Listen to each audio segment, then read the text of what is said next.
سيئات أعمالنا من يهد الله فلا مضل له ومن يضلله فلا هادي له ونشهد أن لا إله إلا الله وحده لا شريك له ونشهد أن سيدنا ومولانا محمدا عبده ورسوله صلى الله عليه وعلى آله وأصحابه وأزواجه وذرياته وبارك وسلم تسليما كثيرا أما بعد فأعوذ بالله من الشيطان الرجيم بسم الله الرحمن الرحيم يا أيها الذين آمنوا اتقوا الله ولتنظر نفس ما قدمت لغد واتقوا الله إن الله خبير بما تعملون صدق الله العظيم.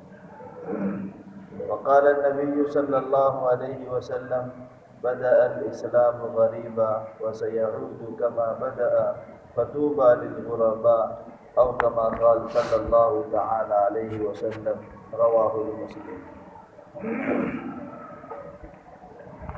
محترم بزرگوں، بھائیوں، دوستوں، اللہ تبارک و تعالیٰ نے ہم سب کو اپنے کلام پاک میں بہت زیادہ نصیحتیں کی ہیں، احکامات بھی ہے قرآن مجید میں، نصیحتیں زیادہ ہیں، توحید کی باتیں، رسالت کی باتیں، جنت جہنم کی باتیں، وہ باتیں زیادہ بیان کی گئی ہیں۔ احکامات بھی ہے اپنی جگہ پر، اس کا انکار نہیں ہے، لیکن زیادہ تر سپاروں میں عالم آخرت سمجھایا ہے، توحید کا مسئلہ اور رسالت کا مسئلہ سمجھایا ہے۔ میں نے بہت سوچا کہ کون سی آیت پڑھوں، لیکن ہمارے مولانا الیاس صاحب جو ہمارے امام صاحب نے جو آیت پڑھی، بہت اچھی آیت پڑھی،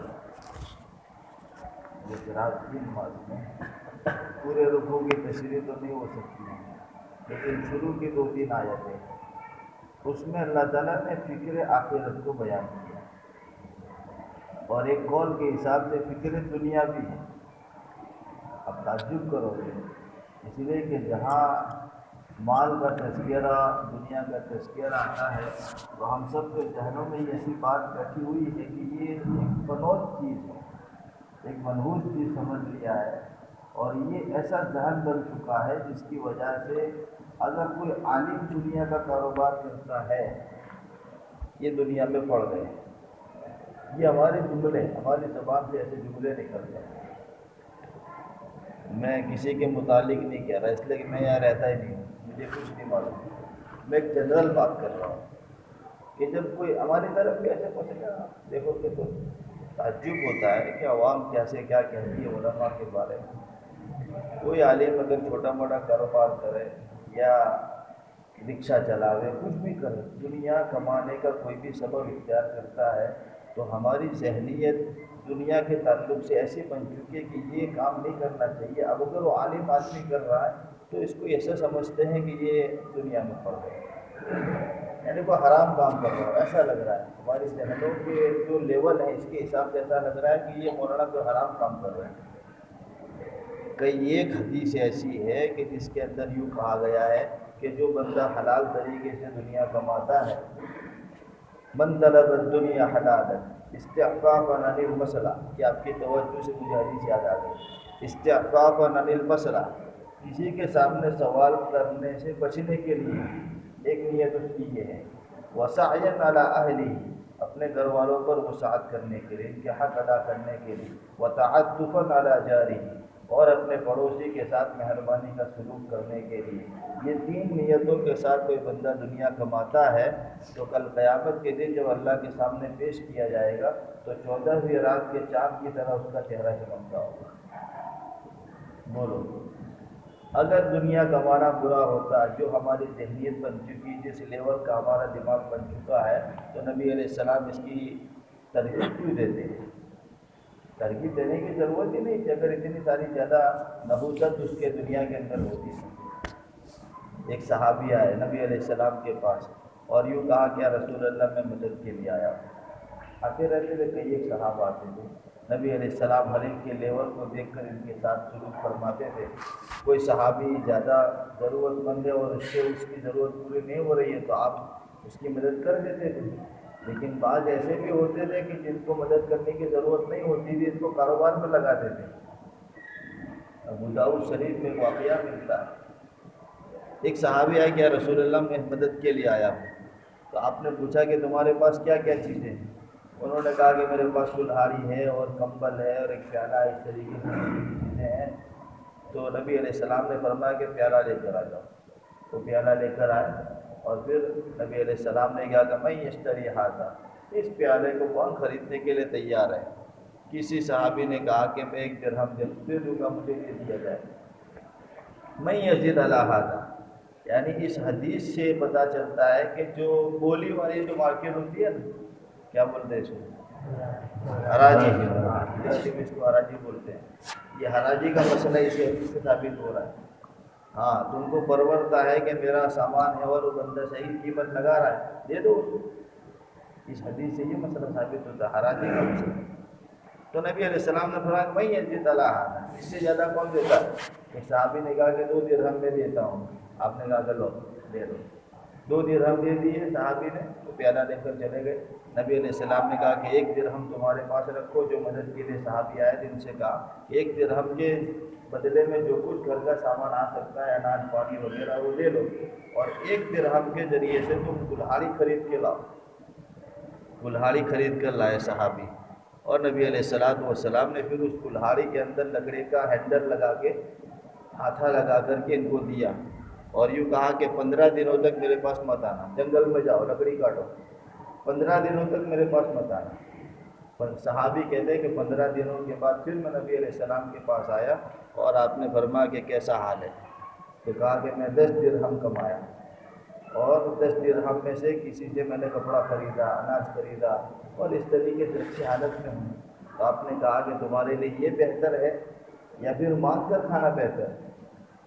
کہ مانگ کر کھاؤ گے، کل قیامت کے دن تمہارے چہرے پر سوال کے نشانات ہوں گے، مانگنے کے سوالات کے نشانات مانگنے والوں کے چہروں پر ہوں گے۔ یہ قیامت کی ذلتی سے بچنا یہ اچھا ہے یا پھر محنت سے کمانا یہ اچھا ہے؟ تو اصل میں یہ بتانا چاہتا ہوں کہ میں اس طرف چلا گیا۔ اس آیت کے اندر فکر دنیا بھی ہے اور فکر آخرت بھی ہے۔ ہمارے استاد تھے، ان کو میں ملنے گیا 2 سال کے بعد، تو مجھے کہا کہ کیا کرتے؟ میں نے کہا میں یہ پڑھاتا ہوں۔ کتنی تنخواہ؟ اتنی تنخواہ، کچھ بچا کے رکھتے ہو؟ میں نے کہا کچھ تھوڑا بندہ کیا تھا، زیادہ نہیں اس لیے۔ تو کہا کہ عمر صاحب کچھ بچا کے رکھنا، سر چھپا کے چھپانے کے لیے انتظام کرنا ضروری ہے۔ سر چھپانے کے یعنی کہنا یہ چاہتے تھے کہ مکان وغیرہ تمہارا اپنا ذاتی ہونا ضروری ہے، یہ دنیاوی حاجات میں سے، اور اس کا ہونا کمپلسری ہو، آدمی مطمئن رہتا ہے۔ اور انہوں نے کہا کہ اس آیت سے یہ بھی ثابت ہوتا ہے، یہ جو میں نے آیت پڑھی نا، وہاں سے اس مسئلے کو انہوں نے، میرے استاد نے مجھے کہا کہ یہ آیت سے یہ مسئلہ بھی نکلتا ہے، فکر دنیا بھی ثابت ہو رہی ہے۔ یعنی آیت کا خلاصہ کہ ایمان والو اللہ سے ڈرو، وَلْتَنْظُرْ نَفْسٌ مَا قَدَّمَتْ لِغَدٍ، آئندہ کے لیے تم نے کیا تیاری کر رکھی اس پر ذرا غور و فکر کر لیا کرو۔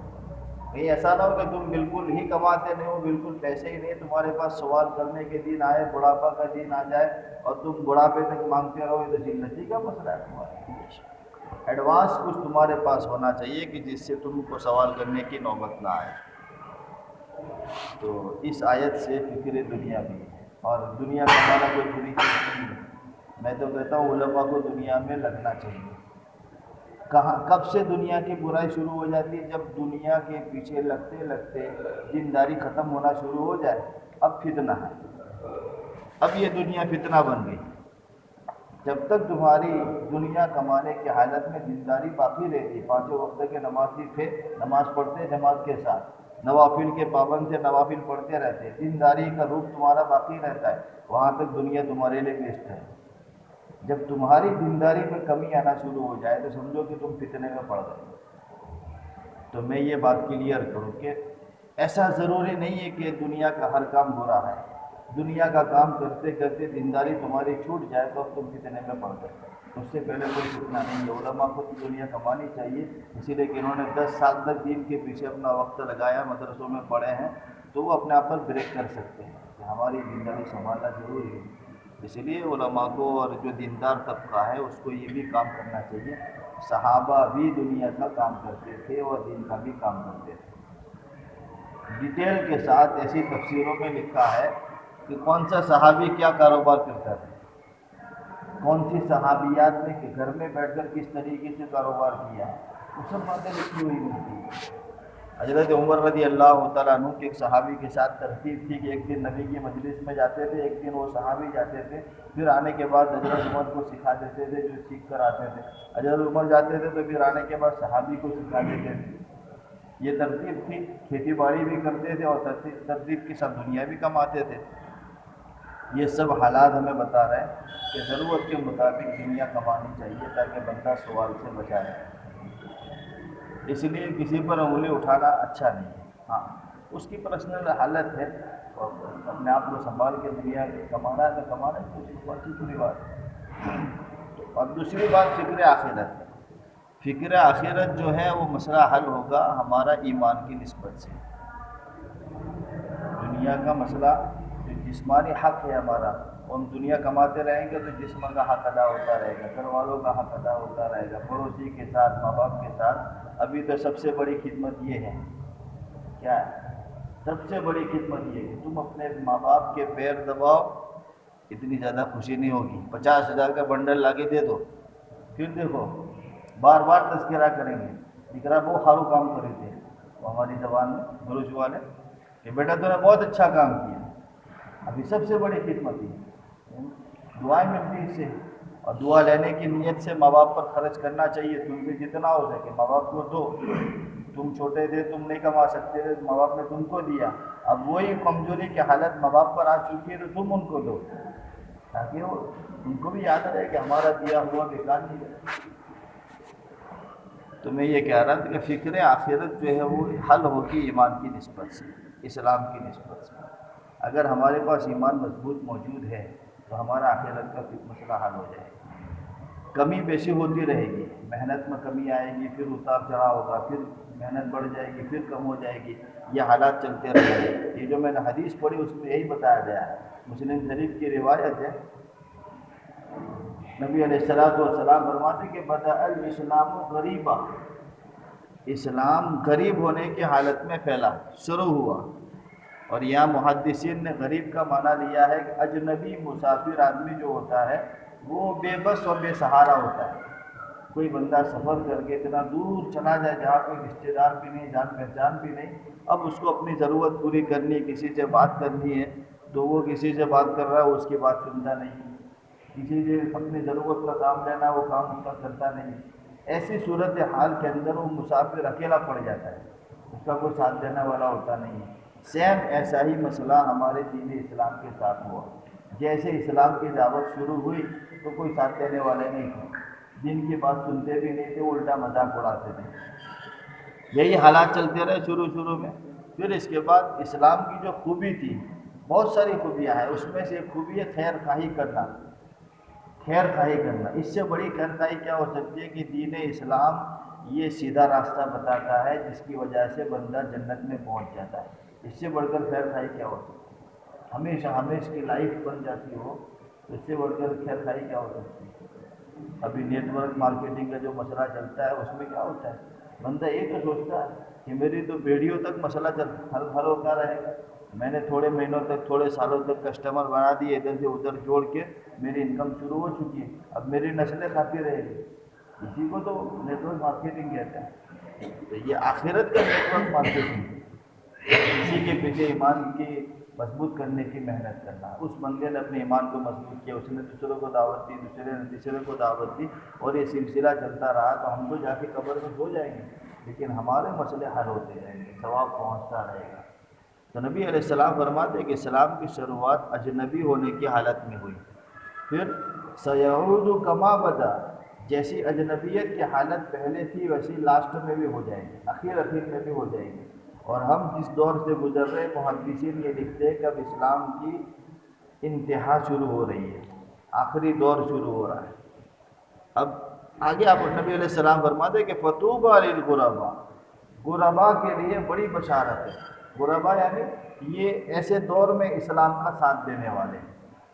اسلام کو آگے پہنچانے والے، ایمان کی دعوت دینے والے، ایمان اپنے اندر مضبوطی سے اتارنے والے، اس طریقے کے جو لوگ ہیں ان کے لیے نبی علیہ السلام نے بشارت بیان کی ہے۔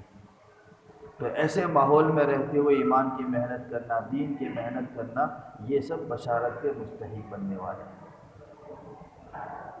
بشارت کے یعنی خوشخبری کے سب مستحق بنتے جا رہے ہیں جو بندے اس کام میں جڑے ہوئے، جس سے جتنا ہو جائے، جس سے جتنا بھی وقت لگ سکتا ہے، جس سے جتنی بھی قربانی دی جا سکتی ہیں، اپنی سعادت سمجھتے ہوئے اپنے آپ کو بشارت کا حقدار بنانے کے لیے اپنا وقت لگاتے رہنا چاہیے۔ دین کو اپنی زندگی میں بچائے رکھنے کے لیے جتنی محنت کی جائے اتنی کم ہے، یہ سمجھتے ہوئے اپنے آپ کو دینداری پر باقی رکھنے کے لیے محنت کی جائے تو وہ بندہ غربا میں داخل ہوگا اور بشارت کا مستحق بنے گا۔ بلکہ ایسے دور میں نبی علیہ السلام فرماتے کہ جس نے میرا ایک طریقہ سنبھال کے رکھا، جس کو لوگوں نے خراب کر دیا ہے یا لوگوں نے چھوڑ دیا ہے، اس کو 100 شہیدوں کے برابر ثواب ملے گا۔ یہ بھی مشکات میں روایت، من تمسک بسنتی عند فساد امتی فلہ اجر 100 شہید، کہ 100 شہیدوں کے برابر اس کو ثواب ملے گا۔ ایک نبی کا طریقہ کسی نے چھوڑ دیا اور بندے اس کو زندہ کر رہے ہیں تو ان کو 100 شہیدوں کے برابر ثواب ملے گا۔ یہ طریقہ ایمان کی دعوت دینا اور ایمان کی محنت کرنا، یہ نبی علیہ السلام کا سب سے بڑا طریقہ، بلکہ تمام نبیوں کا طریقہ، تمام نبیوں کا طریقہ ایمان کی دعوت دینا، توحید کی دعوت دینا، یہ سب نبیوں کی سنت رہی ہے۔ تو اس میں لگنا گویا 100 شہیدوں کے برابر ثواب حاصل کرنا ہے، اور ایک شہید کا درجہ کتنا اونچا ہے ہم تو سوچ بھی نہیں سکتے۔ بل احیاء، قرآن کی تفسیر آپ اٹھا کے دیکھو، ان کو رزق دیا جاتا ہے، وہ جنتوں میں ٹھہرتے رہتے ہیں، اور سبز پرندوں میں ان کو رکھا جاتا ہے۔ عجیب و غریب فضائل ان کے لیے بیان کیے گئے۔ تو میرے بھائیو، اس کام میں لگنا اور اپنے آپ کو لگاتے رہنا، یہ بہت بڑی سعادت کی بات ہے، اپنے ایمان کو بچانے کی محنت ہے۔ ابھی دن بدن فتنے بڑھتے جا رہے ہیں، دن بدن فتنے بڑھتے جا رہے ہیں۔ ہر نبی نے اپنی امت کو فتنوں سے ڈرایا ہے۔ اب میں بات پوری کر رہا ہوں، اسی لیے کہ کھانے کا بھی باقی ہوگا گوشتوں کا، اور کھایا ہے تو بھرے پیٹ بیٹھنا بھی تھوڑا مشکل ہوتا ہے، اسی لیے میں بات پوری کر رہا ہوں۔ بخاری شریف میں روایت ہے، نبی علیہ السلام فرماتے کہ بادروا بالاعمال ستکون فتن، اعمال میں، نیک اعمال میں جلدی کرو، ایک دوسرے سے آگے بڑھنے کی محنت کرو، اس لیے کہ ان قریب فتنے آنے والے ہیں، اور فتنوں کے شکار ایسے ہوگے لوگ کہ اگر رات کو ایمان ہے تو صبح کو ایمان اس کا نکل جائے گا، اور صبح ایمان والا ہے تو شام تک اس کا ایمان نکل جائے گا۔ یعنی ایسی صورتحال بن جائے گی، ایسی صحبتیں، ایسی دوستیاں، ایسا پڑھنا، ایسا سننا، وہ سب ایسے اسباب بنتے جائیں گے۔ یہ کوئی ایسی چیز نہیں کہ نکل جائے گی فوراً، اس کے اسباب بنتے ہیں۔ کوئی بھی چیز وجود میں آنے کے لیے سبب بنتا ہے، تو غلط صحبتیں، غلط دوستیاں، غلط پڑھنا، غلط چیزیں دیکھنا، یہ ساری چیزیں سن کے دیکھ کے پھر اسلام کے خلاف ذہن بن جاتا ہے، نیگیٹو ذہنیت بنتی ہے، اور نیگیٹو ذہنیت بننے کے بعد پھر اسلام کے طریقوں کو وہ پسند نہیں کرتا ہے، اور پھر اپنی زبان سے کہہ دیتا ہے کہ مجھے اس سے کوئی دلچسپی نہیں، مجھے کوئی انٹرسٹ نہیں ہے۔ تو اسلام کے طریقوں کو، نبی علیہ السلام کی دعوت کو ٹھکرانا، یہ بندے کو کفر تک پہنچا دیتا ہے۔ امام شافعی رحمۃ اللہ علیہ نے لکھا ہے کہ کوئی بندہ اگر یوں کہتا ہے کہ مجھے نبی کی سنتوں سے پیار نہیں ہے، وہ بندہ ایمان سے نکل جاتا ہے۔ یہ امام شافعی رحمۃ اللہ علیہ نے لکھا ہے۔ عجیب و غریب باتیں ہیں۔ ہم کھانے کے لیے بیٹھتے ہیں، وہ کھانے کے بعد ہاتھ نہ لوچنا، ہاتھ ٹوال سے نہ لوچنا، یہ بھی نبی کا طریقہ ہے۔ اسی حالت میں کھا لیا جائے، یعنی پانی لگا رہے تو لگا رہے، تھوڑی دیر میں سوکھ جاتا ہے، لیکن اسی حالت میں کھا لیا جائے، یہ بھی ایک مستقل سنت میں شمار کیا ہے۔ اور کھانا کھانے کے لیے ہاتھ دھونا کئی ایک مصلحتوں میں سے لکھا ہے کہ بندہ اس وقت جتنے جو اس کے ہاتھ پر کیٹانو لگ جاتے ہیں تو ہاتھ دھونے کی وجہ سے بندہ محفوظ ہو جاتا ہے۔ ایک امریکی ڈاکٹر کے متعلق میں نے کتاب میں پڑھا، یہ طب نبوی اور جدید سائنس ایسی ایک کتاب ہے، اس میں لکھا تھا کہ وہ امریکہ کا جو ڈاکٹر تھا اس نے اسی بنیاد پر اسلام قبول کیا۔ یہ کتنا بہترین طریقے بتائے جا رہے ہیں، ایون کھانے کے طریقے بھی بتائے جا رہے ہیں کہ تم کھانا کھاؤ تو ہاتھ دھو کے کھایا کرو، کہیں کوئی تمہارے ہاتھ پر کوئی کیٹانو لگائے تمہارے جسم میں داخل ہو چکا، تم بڑی بیماری کی شکار بن سکتے ہو۔ اور ہاتھ صاف نہ کرنے کے متعلق بھی لکھا ہے کہ تم نے بے خبری میں ٹوال سے ہاتھ گوجھ لیے، وہاں کچھ لگا ہوا ہے، تم نے ایسی حالت میں کھانا کھا لیا، تمہاری تندرستی بیماری کا شکار بن جائے گی۔ ایسی تو کئی ایک باتیں ہیں۔ تو نبی علیہ السلام کے طریقوں کو زندہ کرنا یہ دین کا بنیادی محنت کا مقصد ہے. سوچ بدلنا مقصود ہے. اس دین کی محنت جو محنت کر رہے ہیں اپنے ایمان کو بچانے کی، وہ اپنی ذہنیت کو بچانے کی محنت ہے. ایمانی ذہنیت باقی رہے گی. اسی لیے نبی علیہ السلام فرماتے کہ بادروا بالاعمال، نیک اعمال میں لگے رہو. جب نیک اعمال کرتے رہو گے تو ایمانی صلاحیت تمہاری باقی رہے گی. جب ایمانی پاور باقی رہے گا تو تم سمجھ سکو گے کہ یہ بات فتنہ ہے یا میرے پاس نعمت ہے. کوئی بھی چیز تمہارے سامنے آئے گی، ایمانی صلاحیت اور ایمانی تمہارے پاس پاور ہے، تم فیصلہ کر سکتے ہو، ڈیسائیڈ کر سکتے کہ یہ چیز فتنہ بن سکتی ہے یا نہیں بن سکتی. بندہ دنیا کما رہا ہے، کماتے کماتے جب ایمانی صلاحیت اور ایمانی پاور نہیں ہے تو وہ بے دین کب بن جائے گا اس کو پتہ نہیں چلے گا. لیکن ایمانی پاور اس کے پاس موجود ہے اور دنیا کما رہا ہے تو فوراً اس کو بریک لگ جائے گی کہ اب میں فتنے میں پڑنا شروع ہوا ہے. اس لیے میرے بھائیوں، محنت کا میدان ہے. اپنی ذات بھی، اپنے گھر والے بھی، ساری چیزوں پر محنت کرنی ہے. اس کے بغیر ہمارا ایمان بچانا بہت مشکل ہے. آئے دن فتنے بنتے جا رہے ہیں. ہماری اس امت کا جو فتنہ ہے وہ مال. نبی علیہ السلام فرماتے ہیں کل امت، ہر امت کا ایک فتنہ ہوتا ہے. فتنۃ امتی المال، میری امت کا فتنہ مال ہے. کہ جب بندہ مال کے پیچھے لگے گا تو بھول جائے گا، اپنی دینداری کھو بیٹھے گا، تو فتنے میں پڑھ کے بے دین بن جائے گا. تو اس کی محنت کرنی ہے. اس کے لیے بھائی بتاؤ کون تیار ہے؟ مختصر، بہت مختصر. اب تو سب مختصر ہوتا جا رہا ہے، سب چیزوں میں اختصار ہے. مولانا سوائے دنیا کے، محنت اسی لیے کرنی ہے کہ ذہنی امتداد سب بچ جائے. سوائے دنیا کے سب چیزوں میں اختصار. بس مختصر کرو. مذکورات کی جمع کرنے والا ہے بتاؤ جس کا جتنا اور 40 دن کے لیے کسی کا ارادہ ہو تو جماعت میں رہیے ہمارے شان سے. پتہ بیٹھے ہوئے ساتھی ہیں ماشاء اللہ، تھوڑا سا ارادہ کر لے. جس کا 40 دن کا ارادہ وہ 40 دن کے بتاوے، جس کا مستورت میں ارادہ تو مستورت کے لیے بتائیں، اور جس کا 3 دن کے مردوں میں ارادہ تو اس کے لیے بتائیں.